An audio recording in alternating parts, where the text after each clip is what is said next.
I recently received some letters from students at Cañada High School and wanted to take a few minutes to answer as many as I could. As part of a school project, they wrote to me about everything from education and the war in Afghanistan to the environment and the budget. Quite a number of students wrote about the following issues.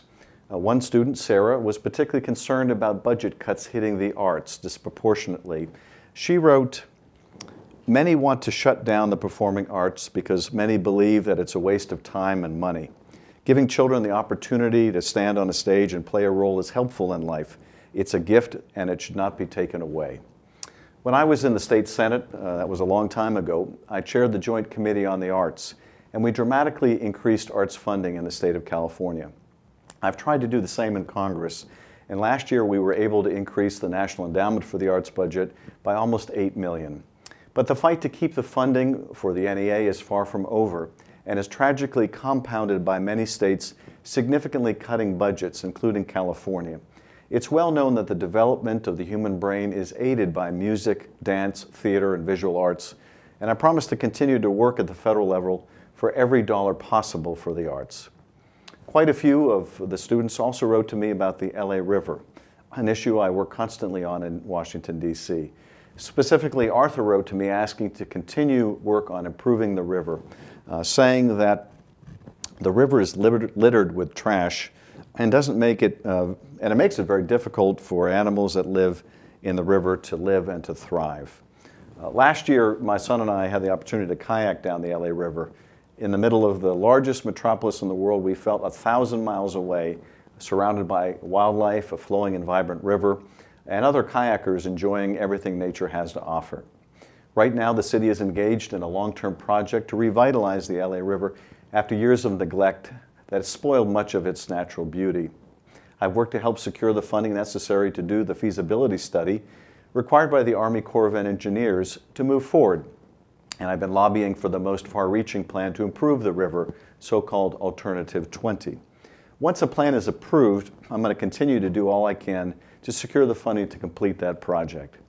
This river can unite our communities and provide green open spaces in one of the park-poorest areas of the nation. One last question, this one comes from Hannah, who's in her local youth and government program, which I had the opportunity to address last month. Hannah asks about teacher tenure. Teacher tenure can be a major problem with some teachers, she writes, not being able to be fired because how they secure their position is above the newer, more skilled teachers. Attitudes definitely change when they finally get that sense of invincibility. Hannah suggests a contract renewal every 2 to 3 years instead. Hannah, a great teacher, as you know, can help motivate and inspire kids and cultivate a lifelong love of learning. With budget cuts and increased class sizes, many teachers are doing more with less and, for the most part, still doing amazing work. Tenure for teachers is designed to insulate the profession from improper influence and to provide some stability in an underpaid profession. The downside, as you point out, is that it can protect poor-performing teachers as well as the very best. Instead of doing away with the merits of tenure to address its deficiencies, I believe it's more productive to focus on getting the best and brightest into the classrooms. This is why I've sponsored legislation like the TEACH Act, which would allow school districts to provide upfront tuition assistance to high-achieving college students committed to a career in education, or $20,000 in loan forgiveness for teachers in high-priority communities. I've also supported programs like Teach for America. These won't solve all the problems facing schools, but it's a start. And I know that the first step is getting the absolute best teachers in the classroom to begin with.